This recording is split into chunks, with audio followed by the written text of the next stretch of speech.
Kafetxo bat edo beste edari bat hartuz, taldean bildu eta euskaraz aritzea da helburua. Euskaraz bizi diren lagun berriak egiten dira, baina ez hori bakarrik. Eta hau zergatik egiten dugu?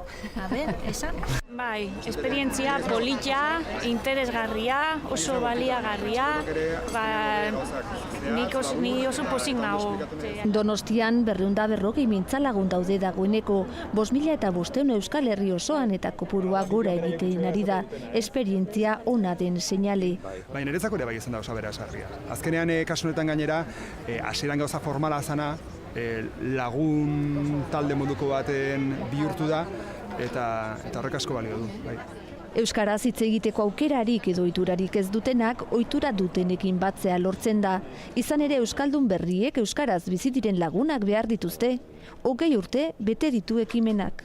Guretzat supermintzalagunak dira egunerokoan beraien ale txiki hori, beraien alegin txiki hori jartzeko prest daudenak, euskaraz bizi ahal izateko. Duela 15 urte hasi nintzen mintzalagunetan. Urte horrena dela eta aurten super mintzalagun kanpaina jarri da abian. Bideolana erabiliz, mintzalagun izatea divertigarria izan daitekeela erakutsi nahi izan dute.